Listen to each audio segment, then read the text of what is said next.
C'est à quoi nous assistons aujourd'hui à Kabare et plus particulièrement à Chirunga. C'est vraiment dégradant et inhumain. Nous assistons à 2 personnes qui sont abattues, qui sont brûlées vives. D'autres se voient leur maison incendiée, donc leurs habitations démolies, tout simplement parce qu'il y a des soupçons qui pèsent sur elles, comme quoi elles sont sorcières, d'autres elles sont volées, alors qu'il n'y a pas une moindre preuve qui atteste ces allégations contre elles. Les défis sont énormes, parmi lesquels nous avons d'abord le manque de confiance de la population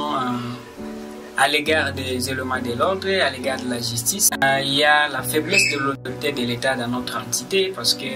on ne comprend pas comment une personne victime de la justice populaire qui alerte les autorités et qui se confie à la justice. Dorénavant, pour qu'elle soit réussie, eh bien, il faut dire que non, il faut d'abord déposer de l'argent pour ouvrir donc les dossiers. Donc c'est vraiment un défi que nous sommes en train de rencontrer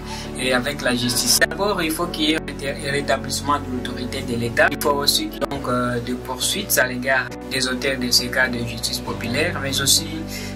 il faut que l'on puisse renforcer les éléments de l'ordre en moyen de transport, en moyen de communication, et cela va permettre donc la réduction donc des interventions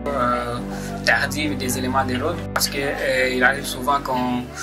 se retrouve dans une entité, il n'y a pas d'éléments de l'ordre, et lorsqu'on fait appel peut-être à des éléments qui sont à distance, eh bien ça pose problème par rapport au transport, ça pose problème par rapport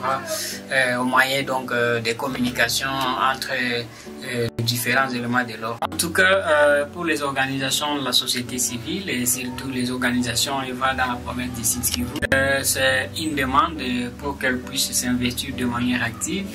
en subventionnant surtout les organisations au niveau local qui s'investissent dans la sensibilisation de la population, mais également il faut qu'il y ait une implication donc des autorités avec ces organisations donc dans la province du Sud Kivu pour la vulgarisation des tests juridiques et plus particulièrement l'étude provinciale dans notre province du Sud Kivu qui interdit les recours à la justice populaire. L'appel que nous pouvons lancer donc au gouvernement de prendre ses responsabilités à main, puisque notre pays a ratifié des accords, des traités et accords internationaux, comme je l'ai dit tantôt, qui sacralisent la vie humaine. Et il est inadmissible que les personnes continuent à être abattues, à être tuées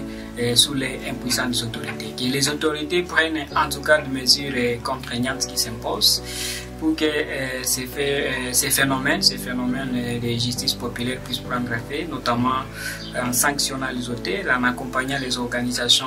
locales qui s'investissent dans la sensibilisation et la vulgarisation donc, des instruments juridiques et qui interdisent le recours à la justice populaire.